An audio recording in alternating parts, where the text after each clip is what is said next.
টুপি মাথায় না দিয়ে নামাজ আদায় করলে কোনো সমস্যা আছে কিনা, ওযু ছাড়া দুরূদ পাঠ করা যাবে কিনা, একটি সুস্থ শিশুকে মায়ের বুকের দুধ কতদিন পর্যন্ত খাওয়াতে পারবে, 5 মাসে মেয়ে বাচ্চার পেশাব লাগলে কি গোসল করে পবিত্র হয়ে নামাজ পড়তে হবে নাকি কাপড় চেঞ্জ করে চলবে, সন্তানের আকিকা জন্মের 7ম দিন করাতে না পারলে কখন করানো যাবে, আমি সুদভিত্তিক ঋণ নিয়ে মালয়েশিয়া এসেছি, আমার উপার্জন কি হালাল হবে, স্বামী মারা গেলে নাকের ফুল পরে থাকা যাবে কিনা, মামাতো বোন বিয়ে করলে মামাকে আব্বা বলে ডাকা যাবে কিনা, পাক এবং নাপাক কাপড় একসাথে ধৌত করলে কি পাক কাপড়ও 3 বার ধৌত করতে হবে, নিয়মিত রক্তদান করি, রক্তদানের পর অনেক গ্রহীতা ফলমূল খেতে দেন এবং আসা যাওয়ার ভাড়া দেন, এগুলো গ্রহণ করা যাবে কিনা, কারো ভিডিও কন্টেন্ট ডাউনলোড করে ফেসবুকে আপলোড দিলে গুনাহ হবে কিনা বা তার হক নষ্ট হবে কিনা। ইতিমধ্যে যে সমস্ত প্রশ্ন আমার কাছে চলে আসছে এর মধ্যে প্রথমে দেখতে পাচ্ছি নিঃস্বাদ তাবাসসুম, আপনার প্রশ্ন আপনি লিখেছেন পাক এবং নাপাক কাপড় একসাথে ধৌত করলে কি পাক কাপড়ও 3 বার ধৌত করতে হবে, পবিত্র এবং অপবিত্র কাপড় একসাথে যদি ধোয়া হয়, আর ধোয়ার ক্ষেত্রে যদি অপবিত্র কাপড় ধোয়ার যে পদ্ধতি সেটা পবিত্র কাপড়ও একসাথে ধোয়ার সময় সে পদ্ধতি যদি মেনটেন করা হয়, আপনি 3 বার ধুইলেন এবং ভালো করে নিংড়ে নিলেন প্রত্যেকবার, তাহলে সেক্ষেত্রে পাক এবং নাপাক কাপড় উভয়টাই কিন্তু পবিত্র হয়ে যাবে। জিহাদুল ইসলাম জিহাদ আপনি লিখেছেন মামাতো বোন বিয়ে করলে মামাকে আব্বা বলে ডাকা যাবে কিনা, ডাকতে পারেন, কারণ এই আব্বার তো আসলে প্রকৃত অর্থে আব্বা ডাকা নয়, এটা তো রূপক অর্থে। শ্বশুরের যে আব্বা ডাকা হয় সাধারণত সেটা নিজের জন্মদাতা বাবাকে যে অর্থে মানুষ বাবা ডাকেন সে অর্থে বাবা ডাকা নয়, যার কারণে এখানে তাকে অর্থাৎ শ্বশুরকে বাবা ডাকলে না জায়েজ কিংবা গুনাহ হবে না। কোরআনে যে নিজের বাবা ছাড়ানো কাউকে বাবা ডাকতে বা কারোর সাথে সম্বন্ধ করতে নিষেধ করা হয়েছে এটা তার আওতায় পড়বে না। এমডি আলামিন ইসলাম আপনি লিখেছেন পাতানো বোনের সাথে সম্পর্ক ছিন্ন করলে কি আত্মীয়তা ছিন্নকারের গুনাহ হবে না, পাতানো বোন পাতানোটাই তো জায়েজ নয়, পাতানো বোন পাতানোর মধ্য দিয়ে পর্দার বিধান যেমন লঙ্ঘন হয়, শরিয়ার পর্দা সংশ্লিষ্ট আর অনেক বেশি বিষয় আছে যে বিষয়গুলো লঙ্ঘন হয়, যার কারণে এরকম তথাকথিত পাতানো বোনের এই কনসেপ্টটাই ইসলামী শরীয়তের দৃষ্টিকোণ থেকে নাজায়েজ।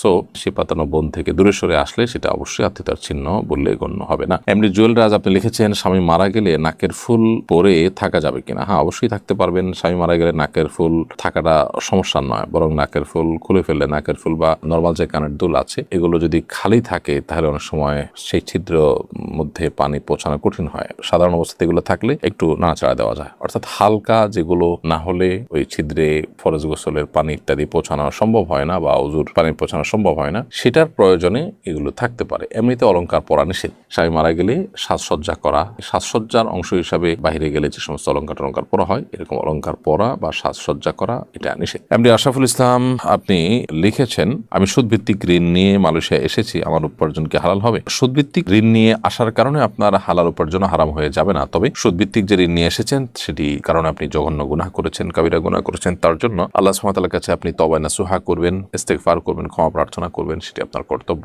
এই যে আপনি চলে এসেছেন ঋণ নিয়ে, এখন এসে আপনি যদি বৈধভাবে হালাল উপায়ে কোনো উপার্জন করেন ইনশাআল্লাহ সেটি হারাম হবে না। খাদিমুল ইসলাম লিখেছেন সন্তানের আকিকা জন্মের 7ম দিন করাতে না পারলে কখন করানো যাবে, সন্তানের আকিকা যদি জন্মের 7ম দিন করতে না পারেন তাহলে 14তম কিংবা 21তম দিনে করতে পারেন, সেটিও কিন্তু সুন্নাহ, সেটিও হাদিস দ্বারা সাব্যস্ত আছে। যদি কোনো কারণে সেটাও করতে না পারেন তাহলে তারপরে করলেও আদায় হয়ে যাবে, কিন্তু সুন্নাহ ডেটগুলোতে করলে আপনি বিশেষভাবে বেনিফিটেড হবেন এবং সওয়াব এর ভাগিদার হবেন। মোহাইমিন আহমদ আপনি লিখেছেন যদি কোনো কাপড়ে মেসি রোনালদোর নাম থাকে সে কাপড় দিয়ে কি নামাজ হবে কিনা। প্রথমত এটি একজন মুসলমানের গায়রত বা তার যে ইমানি আত্মসম্মান আছে তার পরিপন্থী, সেই জন্য এরকমটি হওয়া উচিত না। আর দ্বিতীয়ত হলো আপনার পোশাকে এরকম লেখা থাকলে, বিশেষ করে পেছনে থাকলে আপনার পেছনে থাকা মুসল্লিদের নামাজের মনোযোগ নষ্ট করবে। নামাজের যে ভারত্ব আছে, নামাজের যে গাম্ভীর্য আছে, এ ধরনের পোশাক তার সাথে যায় না। আল্লাহ সুবহানাহু ওয়া তাআলা বলেছেন ইয়া বানি আদমা খুযু যিনাতাকুম ইনদা কুল্লি মসজিদ, হে আদম সন্তান তোমরা প্রত্যেক নামাজের সময় সুন্দর পোশাক পরিধান করো। এ ধরনের পোশাক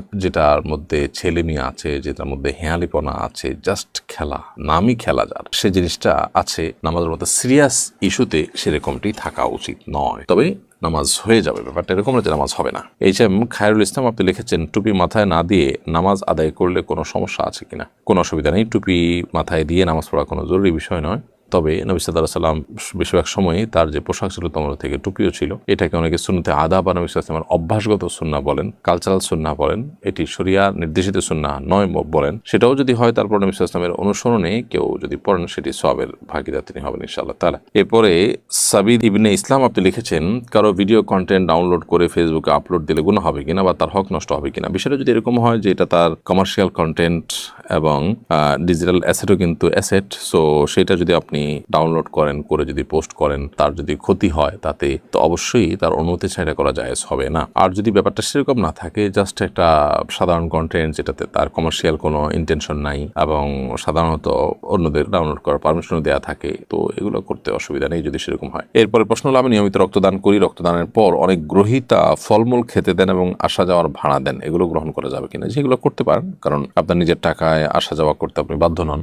হতে পারে যে অনেকেই রক্ত দিতে আসতে চান কিন্তু তার আসা যাওয়ার খরচ নেই, তো আরেকজনের জন্য যেহেতু আসবেন সেই খরচটা তিনি দিয়ে দিলেন, এটাকে পারিশ্রমিক হিসাবে গণ্য করা যাবে না। সো আসা যাওয়ার খরচ কিংবা সামান্য একটু পানি জুস ইত্যাদি খাওয়ার প্রয়োজন হয় ওই সময়, এটা যদি ওই লেভেলে থাকে, অর্থাৎ পরিমাণটা যদি সেরকম থাকে এটাকে পারিশ্রমিক হিসাবে ট্রিট করা যায় না, তাহলে ঠিক আছে। আর যদি পরিমাণটা অস্বাভাবিক হয়, যেটাকে পারিশ্রমিক ধরা যায়, তাহলে সেক্ষেত্রে সেটা গ্রহণ করা বা সেটা করা যাবে না, কারণ মানুষের শরীরের কোনো অংশ বিক্রি করার অনুমোদন ইসলাম আমাদেরকে দেয়নি। আল্লাহ সুবহানাহু ওয়া তাআলা বলেছেন, ওয়ালাকাদ কাররামনা বানি আদম, আমি আদম সন্তানকে সম্মানিত করেছি, মর্যাদা দান করেছি। সো আদম সন্তানের কোনো কিছু ক্রয় বিক্রয়, কোনো কিছুর বিনিময়ে আদান প্রদান করা, এটা মানব দেহের জন্য, মানব জীবনের জন্য, মানব জাতির জন্য অপমানের।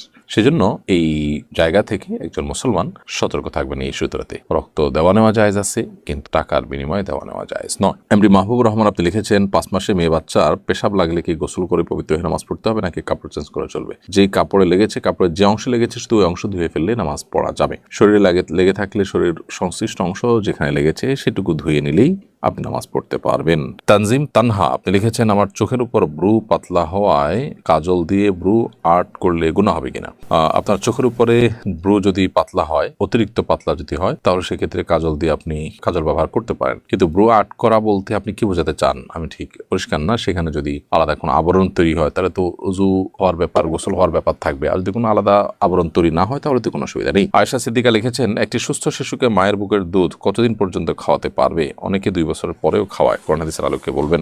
আল্লাহ রাব্বুল আলামিন কোরআনে কারিমে বলেছেন যে, ওয়াল ওয়ালিদাতু ইরদি'না আওলাদাহুন্না হাওলাইনি কামিলাইনি লিমান আরাদা আন ইউতিম্মার রাদাআ। যে ব্যক্তি সন্তানকে দুগ্ধদানের সময়টাকে পরিপূর্ণ করতে চান, তার জন্য 2 বছর দুগ্ধ পান করবার সুযোগ আছে। অতএব 2 বছর দুধ পান করাবেন, 2 বছরের বেশি নয়। যদিও হাম্বলি ফকিহগণ, সৌদি আরবের উলামা ইকরামগণ, তারা 2 বছরের বেশিও যতদিন ইচ্ছা ততদিন দুধ পান করানো যাবে বলেন। তারা মনে করেন যে দুধ পানের কোনো সময়সীমা নেই। এখানে যে 2 বছরের কথা বলা হচ্ছে এটা জাস্ট একটা পরামর্শ, কিন্তু এরপর আর করা যাবে না এমন কোনো কথা বলা হয়। মূলত এখানে এই আয়াত এবং আরো আয়াত রয়েছে, কোরআনে কারীমের একাধিক আয়াত রয়েছে, নবী সাল্লাল্লাহু আলাইহি ওয়াসাল্লামের হাদিস রয়েছে, সবগুলোকে একসাথে করলে আমরা দেখি এবং পরিষ্কার হয় যে আসলে 2 বছর পর্যন্ত দুধ পান করানোর নির্দেশ শরীয়তে রয়েছে। মেহরুন্নেসা আপনি লিখেছেন, যে রাগ কমিয়ে মনটাকে নরম করার কিছু উপায় বলে দিলে খুব উপকার হতো। মনকে কোমল এবং নরম করবার জন্য আল্লাহ সুবহানাহু ওয়া তাআলার কাছে আলাদা করে দোয়া করতে হয়। আল্লাহুম্মা ইন্নী আসআলুকা লিসানান যাকিরা ওয়া কলবান খাশিআ।